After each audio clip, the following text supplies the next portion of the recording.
je suis ultra excitée.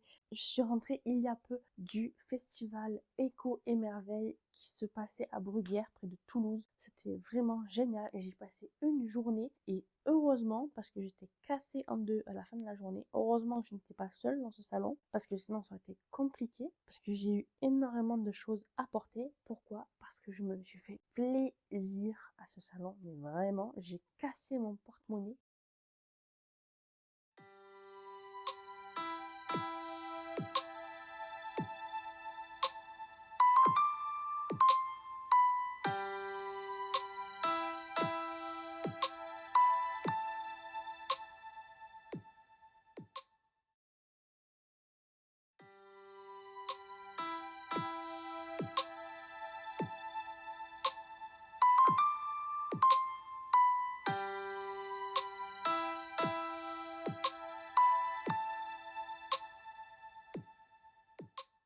Donc, comme vous avez pu le voir, j'ai passé beaucoup de temps sur le salon du livre qui était présent dans le festival. Si vous voulez, c'était un festival plutôt médiéval. Et dans ce festival, il y avait un salon du livre surtout tourné sur l'imaginaire. Si je vous dis pourquoi j'y suis allée, vous allez rigoler. J'y suis allée pour une seule et unique raison. Cette raison était que le stand Plume Blanche était là et que dans ce stand, il y avait mon autrice préférée. Il s'agit bien sûr de la grande, l'ultime, la géniale Sérénia Howell. Sérénia est, si vous vous souvenez, l'autrice de la saga Les Aînés que vous voyez ici. Je suis allée faire dédicacer ce tome-là, le tome 3, parce que celui-là était déjà dédicacé. Et ce tome et le tome 1, je l'ai racheté parce que vu que celui-là était très abîmé, je me suis dit autant le racheter, lui faire dédicacer là-bas. Et voilà. Donc du coup, celui-là, c'est celui que je vais utiliser pour prêter à mes amis ou à qui veut bien le lire, le découvrir dans mon entourage. Et du coup, je vais vous montrer le magnifique tome 1 de face, parce que là, vous ne voyez que sur le dos. Le merveilleux tome 1 avec mon petit chouchou là. C'est mon chouchou préféré, Asroth le meilleur. Donc là, apparemment, c'est une nouvelle édition de ce tome-là, puisqu'il est beaucoup plus gros que l'ancien tome. Je vais essayer de vous montrer. Voilà, donc là, c'est le nouveau. Ça, c'est l'ancien. Voilà. Attendez. Hop, hop, hop, hop. Voilà. Il y a effectivement beaucoup de différences. Et en fait, ce qui change, c'est le papier. Le papier a été modifié dans ce tome. Alors, je vais tester pour voir. Effectivement, il semble beaucoup plus épais. Mais voilà, donc elle m'a redédicacé le tome 1. Je vous montre pas la dédicace parce que c'est trop personnel. Voilà. Vu que ça fait longtemps que je la connais, elle m'a fait une dédicace personnalisée. Vraiment très personnalisée. Donc, je préfère le garder pour moi.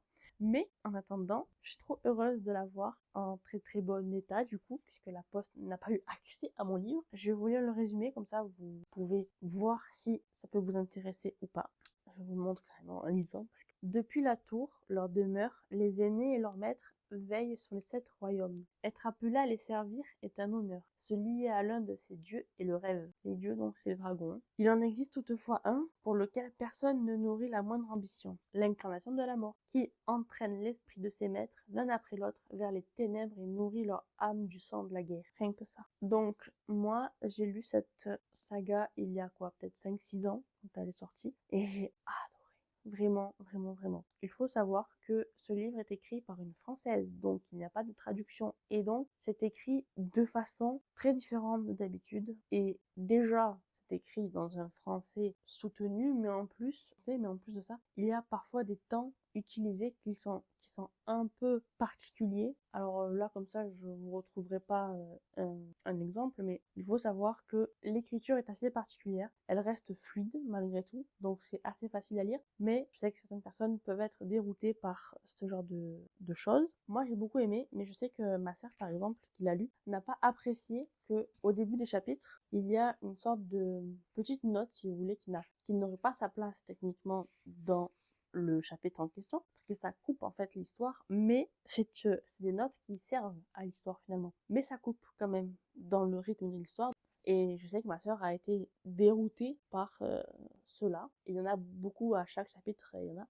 Donc c'est vrai que ça peut être perturbant. À côté de ça, l'histoire est vraiment géniale. Donc je ne peux que vous le conseiller. Après, je crois qu'il existe en e-book, donc si vous n'êtes pas sûr de l'apprécier pour toutes ces raisons que j'ai pu énumérer, n'hésitez pas à le lire en numérique, et puis après si ça vous plaît, vous pouvez toujours l'acheter en format papier. Il faut savoir aussi que si le tome 1 est si gros, c'est parce que dans ce tome-là, il y a en fait 3 tomes. Donc je vous laisse découvrir, si vous le souhaitez, l'histoire. Je ne vous en dis pas plus, mais en tout cas, moi j'ai vraiment beaucoup aimé, et je garderai cette saga dans ma bibliothèque, je crois, toute ma vie. Je la relirai forcément dans ma vie, et les personnages, notamment les dragons, m'ont touché d'une façon qui ne peut pas être décrite, littéralement. C'était tellement fort, tellement poignant, toutes les histoires, tout ce qui s'est passé, toute leur vie, en fait, ça m'a touché, mais tellement que je peux même pas l'expliquer. Ce livre-là est une leçon de vie, littéralement. C'est rempli de valeurs et de morale. C'est quelque chose qui vraiment mérite qu'on s'y attache. Puis ça reste une plume blanche, donc la qualité de l'objet livre est au rendez-vous. Du coup, vu que mon autrice favorite était présente, je me suis laissée aller, et j'ai ensuite acheté une autre saga de Serenia. J'ai acheté Chessgear et le tome 2. Donc d'après les couvertures, je pense qu'il y a aussi des dragons dans l'histoire. Et d'ailleurs, les univers sont sûrement connectés. Vu le résumé du tome 1, il y a des noms, des sonorités dans les noms et des procédés d'histoire qui sont très similaires à la saga Les Aînés. Donc je pense que c'est lié. Moi, je ne les ai pas encore lus ceux-là, donc je ne pourrais pas vous en dire plus. Mais en tout cas, ils sont magnifiques. Bien sûr, plume blanche toujours, hein. Elle me les a dédicacés, bien évidemment. Je pourrais vous lire les dédicaces, mais je préfère pas, c'est personnel. Ça. Et je vous lis le résumé du tome 1. La grande purge aurait pu éliminer toutes les créatures magiques, mettre à jamais l'humanité à l'abri de ces fléaux. Désormais, les monstres sont partout. Appelés éthérés, ils tuent et détruisent tout sur leur passage. Entre eux et les hommes se tiennent des êtres très particuliers, des êtres formés dans l'institution des héros de la Grande Purge, Chessgear, des êtres dont les gènes sont compatibles avec la magie des éthérés. Célène est appelée à devenir elle aussi une mutilée. Terrorisée par l'idée de se voir rejetée de la société à cause de ces transformations physiques qui vont être engendrées par sa mutation, c'est à reculons et sous bonne escorte qu'elle se rend à Chessgear. Seulement, quand les tests ont lieu, elle ne s'attend pas à se retrouver compatible avec Argot, le roi des éthérés, l'ennemi à abattre à tout prix. Voilà donc le résumé du tome 1. J'aime beaucoup la couverture de ce tome, mais j'adore encore plus celle du tome 2. J'espère que je vais aimer aussi, du coup, à voir. Je vous en dirai plus dans le courant de l'année, sûrement, quand je les lirai. On en a fini avec Serenia, mais pas avec Plume Blanche, du tout même. J'ai fait la razzia sur le stand de Plume Blanche, littéralement. Sur le salon était aussi présente l'autrice Alexiane Delis qui a écrit Tiziri. Donc j'ai ramené celui-là pour le faire dédicacer, et j'espérais avoir la suite de la saga là-bas, mais elle ne les avait pas. J'étais très triste, on ne pouvait plus, c'était affreux. J'ai cherché partout les livres, mais malheureusement, vu que c'est des plumes blanches, les librairies ne sont pas forcément au courant, parce que ça reste une grande édition qui est récente et qui en plus n'est pas très grande, donc elle n'est pas très connue. Alexandre Delis étant présente, elle avait sa dernière parution aux éditions de Plume Blanche, c'est-à-dire Entre nous la rivière, qui est magnifique. Voilà. Alors normalement, j'aime pas trop les serpents, mais là, pour le coup, je l'adore. Il est tellement, tellement, tellement beau. Entre les fleurs et tout, vraiment, c'est magnifique. La couverture, elle est de Cheesecake. Oh, j'adore. Elle fait des couvertures vraiment magnifiques. Tiff, c'est abusé. Tiff, c'est une illustratrice, bien sûr. Vous pouvez la retrouver sur Instagram. Je vous mettrai son petit nom par ici. Mais voilà, la couverture est vraiment magnifique, sublime. C'est un one-shot qui apparemment est assez doux, assez léger à voir. Bien sûr, je ne l'ai pas encore lu puisque je viens de l'acheter. Je voulais le résumer rapidement. Naya est née au sein de la tribu Zian. Elle doit se taire, baisser la tête, tourner 7 fois sa langue dans sa bouche avant de parler, apprendre à devenir une bonne épouse et surtout ne jamais se plaindre pour les coups reçus. Mon Dieu. Car c'est ainsi qu'un père puis qu'un mari se doit de parfaire l'éducation de leur fille. À 10 ans, Naya sauve un petit garçon, étranger au village de la noyade. Puis, si elle en paye les conséquences au fil de son adolescence, sa vie prend un tout autre tournant la veille de son mariage. Un chevalier en armure, envoyé par le roi, exige l'impôt dû par la tribu. Incapable de le payer, le peuple Zian n'a d'autre choix que de lui abandonner l'une des leurs. Lorsque Naya Maria est désignée par le chevalier, ce n'est peut-être pas si innocent. Derrière le homme et l'armure se cache le jeune homme rescapé de la rivière qui lui doit la vie. Sûrement une romance, je pense, vu le résumé, vu la couverture, les couleurs et tout. En attendant, je ne prédis rien de plus.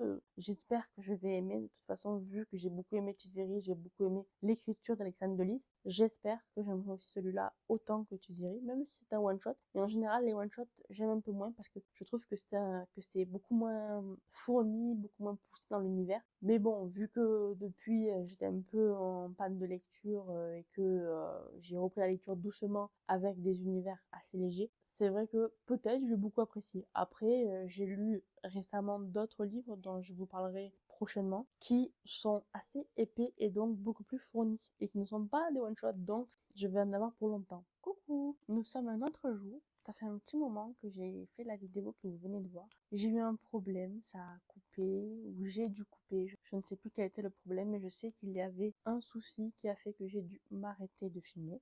Je vais donc reprendre les livres que je me suis achetés au festival Écho et Merveille à Bruguière. J'en étais avec le stand de Plume Blanche où j'avais fait une razzia monstrueuse. J'avais déjà présenté les livres de Sérénia, il me semble, aussi les livres de Alexandre Delis. Et donc maintenant, je vais passer à Angélion. Angélion de Justine Tiphaine. Ça fait un moment que j'avais vu ce livre-là, parce qu'il faut se le dire, la couverture de Lionel Prats est magnifique. Elle me fait beaucoup penser à celle de Alunia de Tiffs. Au niveau des couleurs, je trouve qu'elles se ressemblent vachement, pourraient très bien être côte à côte dans le même univers. Ça se répondrait bien. Ça fait un moment qu'il a été publié celui-là. Je crois qu'il y a le 2 et le 3 qui sont sortis en plus, mais pour l'instant, moi, je me suis concentrée sur le tome 1. Je vais vous lire rapidement le résumé. Jadis, Angélion, l'astre sacré, illuminait le ciel lors de la levée. Aujourd'hui, la tombée de la nuit annonce l'événement des damnés. Dans le chaos de ce monde enchaîné et torturé, en proie à un homme aussi cruel qu'immortel, un murmure prophétique parle d'enfants avec l'extraordinaire pouvoir de manipuler l'Angélion. Lilium est l'une d'entre eux. Donc je pense que quand on manipule l'Angélion, on devient comme ça, toute fluorescente. Après, moi j'ai trouvé que c'était intéressant parce que déjà c'était assez original comme concept. Et en plus de ça, ça parle de prophétie d'enfants, donc ça me fait un peu penser au Chevalier d'Émeraude. Et moi j'aime beaucoup tout ce qui est prophétie avec des enfants justement. Donc je me dis que ça va être très intéressant. Après Angélion, nous restons avec Monsieur Lionel Prats qui fait très très belle couverture avec le one shot Dieu et sorcière.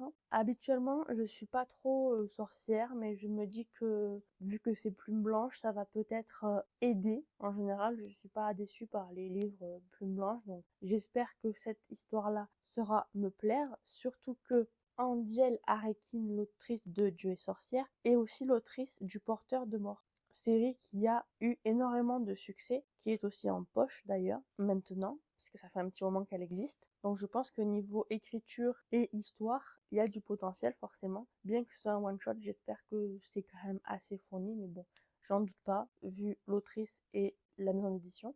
Je vous lis le résumé. Arène, déjà j'aime trop ce prénom, assassin repenti traîne dans sa fuite le poids de ses péchés.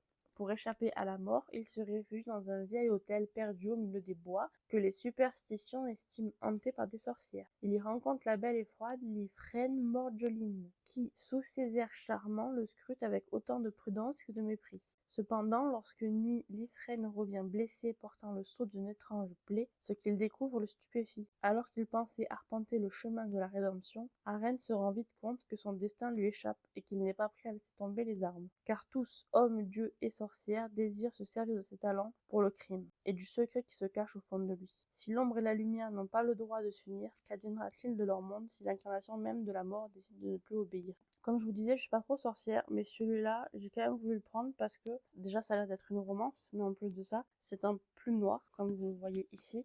On reconnaît tout de suite avec le fait que ici les plumes sont noires, alors que quand on regarde d'autres livres, par exemple celui d'avant, Angélion, sur la 4e de couverture, vous voyez que là, les plumes sont argentées. Donc ça, c'est une lecture, on va dire, un peu plus tout public. Alors que quand c'est plume noire, comme je vous avais expliqué la dernière fois, plume noire, c'est pour les adultes. Parce qu'il y a des sujets beaucoup plus sombres, beaucoup plus poussés, très explicites. Il peut y avoir des scènes assez traumatisantes ou simplement bien décrites. Et outre le fait que ce soit un plume noir et que donc il y aura forcément une profondeur plus importante dans l'histoire qu'un livre tout public. Donc je laisse une nouvelle chance aux sorcières, disons ça comme ça. Et ensuite, dernier achat sur le site de Plume Blanche, je me suis laissée happer par la couverture, je l'avoue, en priorité la couverture. J'ai demandé à l'éditrice de me le pitcher un petit peu, j'avoue aussi. Parce que bon, le résumé m'intéressait, mais je me suis dit, bon, je suis pas sûre, j'en doute. Comme j'avais déjà pris beaucoup d'autres livres, je me suis dit, bon, peut-être je laisse, tout ça. Mais j'ai quand même voulu demander à l'éditrice de me le résumer. Je vous parle du one-shot de Marielle Carosio, avec pour ce coup-ci la couverture de Chiefs. Voilà, on reconnaît encore le talent de Chiefs. Moi, j'avais énormément aimé cette couverture sur les réseaux quand ils nous l'ont dévoilée. Je me suis dit, waouh, qu'est-ce que ça va bien pouvoir être comme histoire. Mais déjà, je me suis dit, je pense que ça sera forcément en rapport avec tout ce qui est peut-être mythe asiatique, ce genre-là, puisque les dragons comme ça qui sont très longs dans le ciel, qui volent avec plein de petits fils, c'est souvent comme ça que sont représentés les dragons asiatiques. Et là, après, quand j'ai lu le résumé, j'ai bien vu que j'avais bien raison. Je vous le lis.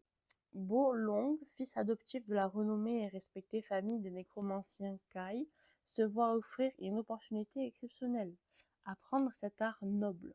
Si les débuts sont compliqués et exigent une rigueur de tout instant, son talent ainsi que sa dextérité attisent peu à peu la jalousie de son frère, l'héritier de son maître, Kai Meng. Les tensions s'accroissent avec la venue d'un étranger, un autre nécromancien tourné vers la part la plus sombre de leur art, celle qui contraint les défunts à quitter leur état de repos éternel. La vie déjà tourmentée de Bo Long se complique encore davantage lorsque sa route croise celle d'un autre apprenti, on va dire ça comme ça, Yi Liang, dont la vision du monde s'oppose drastiquement à la sienne. Entre manipulation, jeu de charme, mythe et mensonge, Bo Long devra trouver sa voie en tant qu'homme mais aussi en tant que sinister, car le dragon est un être qui a besoin de temps pour s'épanouir avant de prendre son envol. Donc voilà, je pense que celui-là va être un peu plus difficile à lire pour moi, je suis pas habituée à lire ce genre de texte-là. Déjà les one-shots, bon, voilà, j'aime bien, mais je sens qu'il y a aussi une petite romance qui pointe son nez, car il y a beaucoup de personnages masculins, et d'après ce que m'a dit l'éditrice, c'est fort probable. Et à côté de ça, oui, je suis pas habituée à lire des livres sur tout ce qui est mythe asiatique. Mais bon, je voulais donner sa chance à ce livre. Et puis au pire, bah, tant pis, j'aurai un autre beau livre Plume Blanche dans ma bibliothèque. Parce que bon, on va pas se mentir. Hein. Donc, j'en ai fini avec les livres Plume Blanche. Mais je n'ai pas fini avec les achats.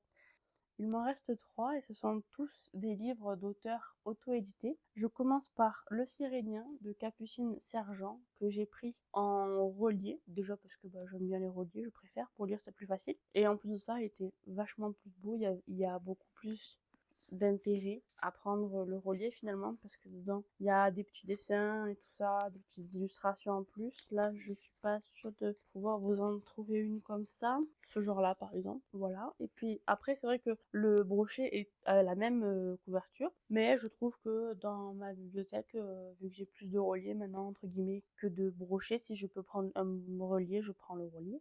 Surtout qu'il n'y a pas tant de différence de prix, donc on va faire autant prendre celui-là. Et en plus de ça, son prochain livre, à Capucine Sergent, sera exclusivement, dans un premier temps, en format relié. Donc si j'apprécie celui-là et que j'aime beaucoup la plume de l'autrice, je prendrai l'autre livre en format relié. Et les deux seront très beaux à côté l'un de l'autre. Parce que si j'avais pris un format broché, bon, ça aurait fait un peu bizarre. Voilà. Et puis j'aurais pas pu prendre tout de suite l'autre livre si j'aime beaucoup celui-là. Sachant que l'autre livre, ce n'est pas la suite du Cyrénien. Celui-là, c'est un one-shot. Ce qui a fait que j'ai pris celui-là, c'est surtout parce que ça parle de sirènes, que depuis que je suis petite, j'adore les sirènes, que la couverture était magnifique, et que le résumé aussi. Je vous le lis tout de suite. Les Siréniens n'existent que dans les légendes maoris. Depuis qu'elle a miraculeusement survécu à la noyade, Carly tente de surmonter sa peur de l'eau. Passionnée de biologie marine, comme moi à l'époque, ça m'a beaucoup plu aussi. Elle s'est fixée pour mission de trouver la plante aquatique capable de soigner sa mère d'une maladie respiratoire. Et ce n'est pas les superstitions sur ces êtres mi-homme, mi-poisson, à l'origine de tempêtes et naufrages, qui vont l'arrêter. Mais qui a dit que les légendes ne pouvaient pas s'inspirer de faits réels? Eridan, un Sirénien, a bel et bien sauvé Carly, et il l'attire au bord de l'eau afin de récupérer quelque chose qui lui appartient. Catastrophe écologique, monstre des abysses, cité de corail, plongez avec Carly pour découvrir les secrets de l'océan Pacifique. Ça parle de la mer, je pense que ça va peut-être aussi parler de notre monde actuel, dans le sens de... Enfin, il y aura une double lecture quand ils disent catastrophe écologique, c'est aussi pour parler un peu de notre écologie à nous finalement, qui est pas folle, on va se l'avouer. Et ça m'a aussi un peu fait penser à la petite sirène, du fait que Carly a volé quelque chose aux Siréniens, comme la petite sirène qui a perdu sa voix. Donc je vous en parlerai peut-être en été, je me dis que sur les sirènes, je le lirai sûrement en été. Ensuite, un autre livre auto-édité, il s'agit de Chants d'ombre et de cendres de Mary M. Keller. Celui-là, j'ai été déjà intéressée parce que c'était une romantécie, on va pas se le cacher. L'autrice, elle a fait beaucoup de goodies en rapport avec son livre. D'ailleurs, comme vous le voyez ici, il y a un petit quelque chose que je vous montrerai. J'aime beaucoup la couverture, elle est de Nicolas Jamonot et le résumé avait l'air aussi très intéressant. Depuis l'aube des temps, guerre sanguinaire, alliance périlleuse et subtil jeu de cour sont le quotidien des archipels. Esrante, aspirant officier, tente d'intégrer les prestigieux rangs de l'armée de son pays. Une tâche plus difficile qu'il n'y paraît. Propulsé dans l'un des sanguinaires royaumes de l'Ouest, Esrante y voit une chance inespérée de faire ses preuves. Après tout, aucun espion n'est revenu de ces contrées. Ramener des informations est un pari dangereux qui lui promettrait une ascension fulgurante au sein de l'armée. L'exploration de ces terres fascine le jeune espion, pourtant l'ombre du fléau, une redoutable reine, semble planer davantage sur chacun de ses pas. Au cœur d'un voyage entre fascination, révélation et danger, Esrante découvre les nuances d'un monde inconnu. Sera-t-il prêt, néanmoins, à sacrifier son avenir pour le découvrir? Donc voilà, celui-là, ce n'est pas du tout un one-shot, il y a au moins 4 tomes qui sont parus, je crois. 3 c'est sûr, 4 peut-être en cours de parution dans les prochains mois. Déjà, le résumé m'a beaucoup plu dans tout ce qui est aspect quête, aspect sûrement enemy to lovers, on va pas se le cacher. Et en plus, quand j'ai parlé avec l'autrice, elle m'a clairement dit qu'il y avait un enemy to lovers à l'intérieur. Et je vais vous montrer du coup le petit quelque chose que j'ai acheté en plus. C'est un overlay, c'est un peu un spoil j'avoue, parce que l'illustration qui est dessus n'est pas dans le tome 1, mais je crois dans le tome 3 ou 4, donc ça spoil beaucoup en fait. Bon, je vous le montre rapidement. Attention, vous pouvez faire pause si vous voulez le voir, sinon passez cette seconde. Voilà, ultra rapide. En tout cas, moi, ce petit overlay, je le trouve trop beau, vraiment trop beau. Ça m'a décidé à acheter le livre. Je savais déjà que ça me plaisait beaucoup, mais quand j'ai vu ça, je me suis dit, allez, c'est bon, c'est pour moi, il me le faut. Voilà. Et attendez, je vois que j'avais un petit quelque chose en plus à l'intérieur. Oui, c'est un petit flyer de l'autrice qu'elle m'a donné. Ça explique un petit peu des choses sur sa série. Effectivement, il y a écrit série en 6 tomes en cours de publication. Pour l'instant, il y en a 3. Le tome 4 sortirait au printemps, le tome 5 en automne, mais ce sera pas forcément des reliés en premier. Et moi, je sais que j'attendrai pour les reliés si j'aime beaucoup la série, j'attendrai les reliés. Par contre, je vois aussi que la série est classée Romantasy plus 18, donc attention, jeune public, ce n'est pas pour vous. Voilà. Et il y a des dragons à l'intérieur. Ça aussi, c'est un élément qui a fait que j'ai choisi de lire ce livre. J'aime beaucoup les dragons. Oui, j'adore les dragons. Aucun ne pourra égaler mon bébé Azeroth, mais sinon les autres, je les aime quand même tous. Je vais finir cette vidéo avec le dernier achat de livres auto-édités que j'ai fait. Avant de partir, je me suis promenée un peu dans le salon et j'ai découvert une autrice qu'en fait j'avais déjà vue avant, mais que je ne m'étais pas forcément intéressée à ses livres, bizarrement, mais j'aurais dû parce que vraiment, c'est vachement bien. Elle m'en a parlé un petit peu déjà, j'étais pas sûre de le prendre parce qu'en fait je sais que c'est assez superficiel, mais si vous voulez, le tome 1 n'a pas de jaspage. Le tome 2 en avait un, le tome 3 en a un. Le problème c'est que ça fait plusieurs mois déjà que le tome 2 est sorti et apparemment maintenant il n'existe plus à la vente avec le jaspage. Donc ça m'a un peu gênée, je me suis dit bon, tant pis, je ne l'aurai pas, triste, triste, triste. Mais comme l'autrice me l'a bien pitché et que ça m'a intéressée, je me suis dit voilà, ça parle d'animaux fantastiques, ça parle de deux sœurs qui sont dans le monde, qui s'ennuient un petit peu, qui savent pas trop sur quel pied danser avec justement leur monde, parce qu'elles n'ont pas une vie facile, elles sont un peu bizarres aussi, très renfermées. Donc ça m'a touchée, j'ai envie de dire. Et en plus le livre il est magnifique littéralement. Je vous le montre. Il s'agit de Masques et monstres, tome 1, du coup. Comme vous le voyez, c'est ma lecture en cours. J'ai décidé de commencer par un livre auto-édité. C'est très rare que j'en lise, donc j'ai voulu commencer par ça. Et puis, comme je vous disais, le jaspage est une denrée rare sur ce livre, sur la suite de ces livres. Donc, je sais que c'est un peu superficiel, mais je préférerais avoir une édition avec des jaspages. Donc, au moins le tome 3, c'est possible.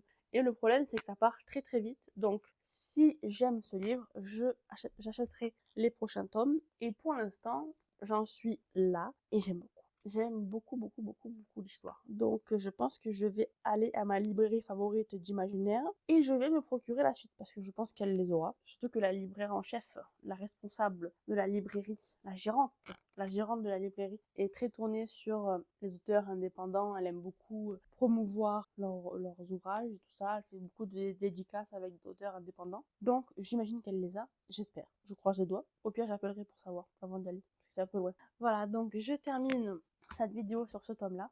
J'espère qu'elle vous a plu. Je vous retrouve bientôt pour une nouvelle vidéo avec encore plein de livres. Je ne sais pas si ce sera peut-être un point lecture parce que j'en ai très peu fait. Depuis que j'ai repris les vidéos, j'ai très peu fait de point lecture. Donc sûrement ce sera encore un point lecture, mais c'est pas sûr parce que j'avoue je lis pas beaucoup en ce moment. J'essaye mais je lis des gros livres, donc ça me prend un peu de temps, surtout que j'ai pas forcément toutes mes journées de libre pour lire, pour le moment en tout cas. Je vous retrouve bientôt. Au revoir!